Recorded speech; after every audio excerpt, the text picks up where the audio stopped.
they're not very good at communication because they're people who have passion for doing what they do, not necessarily knowledge of business.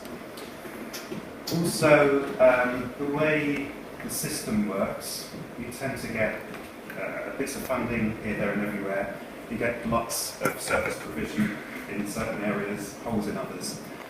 What YNGHYD is about is two things. First of all, bringing all of those organisations together as a community. So we operate cooperatively. We're not cooperative, but we operate cooperatively.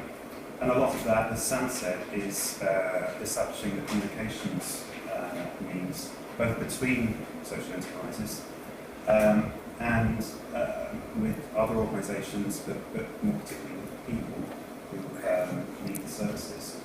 There's very often a big gap between provision and people, so it's about establishing that big community. The other part of it is providing that support that those organisations need. So YNGHYD has started to bring together different bits of expertise. We have already, with Simon and myself, a very long and extensive experience in marketing, promoting, public relations, media relations. That's very important for social enterprises, for sustainability. If they're not communicating, they're not bringing in business, they're not serving the people they need to serve. So YNGHYD together, bringing everyone together, that's what we're trying to do. Specifically, we have a number of projects which we've already started or are starting shortly, so I'll talk through some of those. Back in June, we launched the big day for community inclusion. We were lucky enough to get some great support from Marshall Council. Kevin Nash, the leader, came along, and you might see in a couple of our photographs. Next year, we're aiming to make that much bigger. We had about 20 organisations, different organisations involved last time. So it wasn't about YNGHYD, again, it was about that community of provision.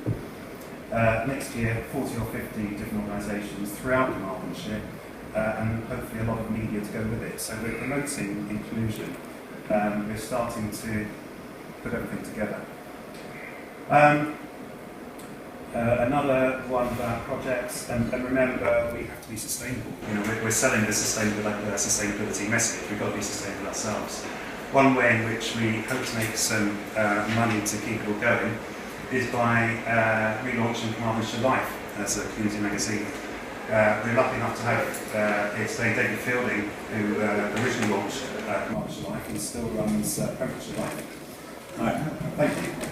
Coming all the way down from the far north, Newcastle, London, to be with us. And with David's help, we hope to make Carmarthenshire Life bigger, more profitable, more far-reaching than before.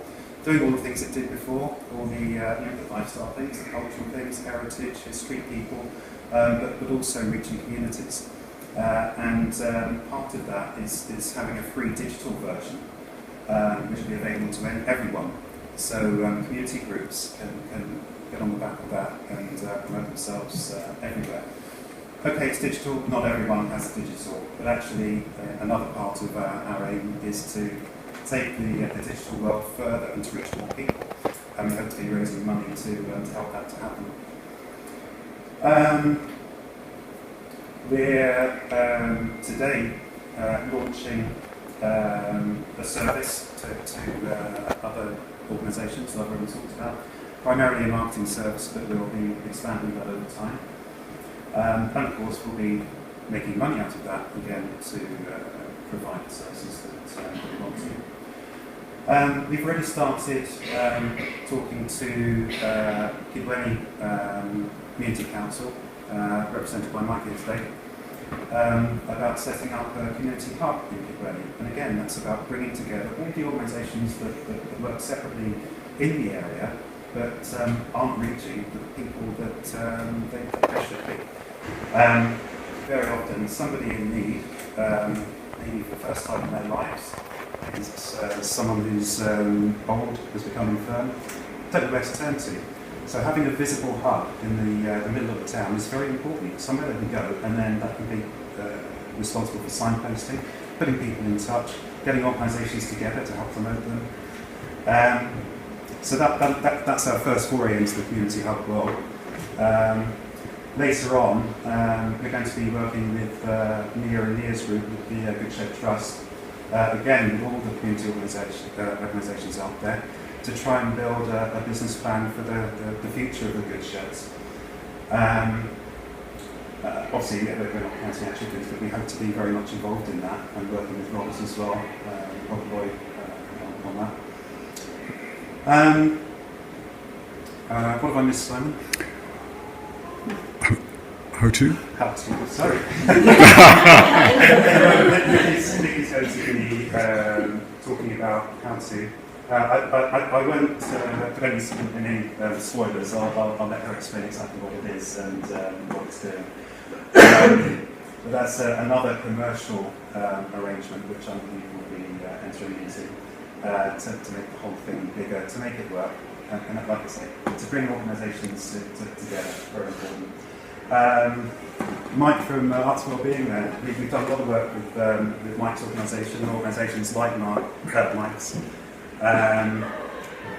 doing very, very special things. Maybe you can talk later, Mike, about what you're doing. I can tell you that people who experience Mike and Sarah's sessions move on in pretty much every case. I've seen people who, I've seen a lady who didn't speak, who was mute before attending Mike's sessions, and that was one of the most outgoing people we could meet. Just wonderful stuff. And there are wonderful things like that all over the place that need to be talked about, need to be communicated. And there are people in need in all sorts of areas, all walks of life, who need to be engaging with these organisations. So that's what we're about. So I'm going to leave it there. Believe me, you will be getting lots of communications from us over the next months and years. But for now, I'll leave it there and hand over to Mia, if I may.